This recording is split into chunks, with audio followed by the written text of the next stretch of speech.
Bismillah Rahman Rahim. My name is Barrister Muhammad Sharoz Iqbal.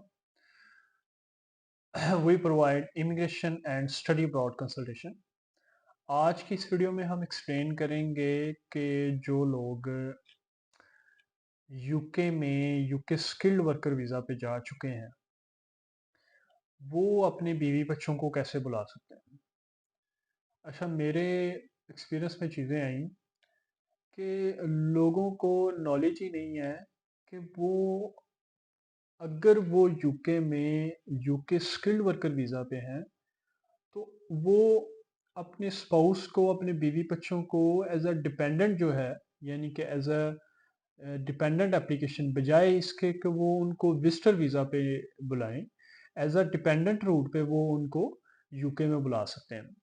देखें, अगर आप choice दोनों है आपके पास, अगर आप विजिटर वीज़ा भी अप्लाई करेंगे तो होम ऑफिस आपको मना नहीं करेगा, लेकिन आपको रूट वो अडॉप्ट करना चाहिए जिसमें आपकी सेटलमेंट हो।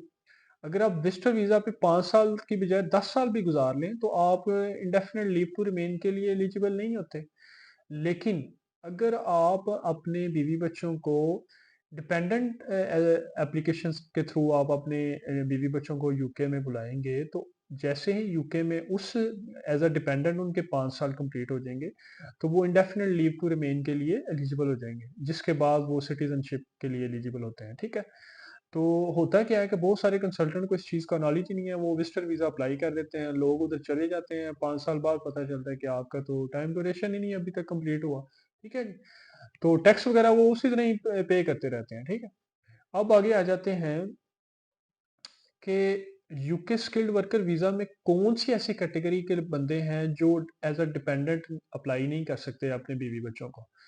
देखें, अगर आप वहाँ केयर वर्कर वीज़ा पे हैं या सीनियर केयर वर्कर वीज़ा पे हैं और आपका जो वीज़ा है वो 11 मार्च 2024 के बाद आपको ग्रांट हुआ है।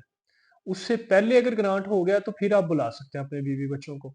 लेकिन अगर 11 मार्च 2024 के बाद आप केयर वर्कर वीज़ा पे या सीनियर केयर वर्कर वीज़ा पे गए हैं, तो आप अपने बीवी बच्चों को नहीं बुला सकते, क्योंकि वो रूल्स चेंज हो गए हैं। इस 2 ऑक्यूपेशंस पे उन्होंने डिपेंडेंट्स को बंद कर दिया है। ठीक है जी। अच्छा, अब आ जाते हैं कि फ़र्ज़ करें कि आप केयर वर्कर वीज़ा पे हैं या सीनियर केयर वर्कर वीज़ा पे हैं और आपका जो एप्लीकेशन, आपको वीज़ा ग्रांट हुआ वो 11 मार्च 2024 से पहले ग्रांट हुआ, तब भी आप अपने बीवी बच्चों को बुला सकते हैं। ठीक है जी। अब यूके स्किल्ड वर्कर वीज़ा पे बीवी बच्चों को बुलाने के लिए जो रिक्वायरमेंट्स हैं वो आपको बैंक स्टेटमेंट पे उनके एक्सपेंस शो करवाने होते हैं। अब एग्जांपल ले लेते हैं, अगर आपकी एक बीवी और एक बच्चा है तो आपको 600 पाउंड जो है वो अपनी बैंक स्टेटमेंट में शो करवाना होता है। अब 600 पाउंड ये शो करवाना होता है और वीज़ा फ़ी वो अलहदा चार्जेस होते हैं, वो डिपेंड करता है कि आपका वीज़ा अभी 3 साल का है या 5 साल का है। ठीक है जी, वो उसके मुताबिक उसकी वीज़ा फ़ी लगती है और हेल्थ इंश्योरेंस भी उसी के मुताबिक पे होनी होती है। ठीक है जी। अब लोग सिर्फ़ अपनी हेल्थ इंश्योरेंस और वीज़ा फ़ी और ये बैंक स्टेटमेंट बचाने के लिए विजिटर वीज़ा अप्लाई कर देते हैं और उनको ये नहीं पता चलता कि लॉन्ग टर्म में उनको क्या नुकसान हो रहा है। लॉन्ग टर्म में उनको ये नुकसान हो रहा होता है कि वो इंडेफिनिट लीव टू रिमेन के लिए एलिजिबल नहीं हो रहे होते। ठीक है जी। तो अगर आपका एक बीवी बच्चा है तो आपको 600 पाउंड सिर्फ बैंक स्टेटमेंट शो करवानी होती है और हेल्थ सरचार्ज वो ही जो सालाना होते हैं 776 के कैलकुलेशन के हिसाब से। ठीक है जी।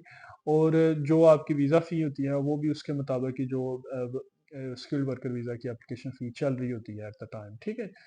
अब अगर आप का कोई रिश्तेदार या रिलेटिव जो है वो यूके स्किल्ड वर्कर वीज़ा पे है और वो अपने बीवी बच्चों को एज अ डिपेंडेंट जो है वो यूके में बुलाना चाह रहे हैं तो हम आपको प्रोफेशनल सर्विसेज प्रोवाइड करेंगे। आप डिस्क्रिप्शन में दिए गए कॉन्टैक्ट नंबर पर हमसे रब्ता कर सकते हैं। अगर आपको ये वीडियो पसंद आई तो काइंडली लाइक करें, सब्सक्राइब करें और शेयर करें। Thank you so much.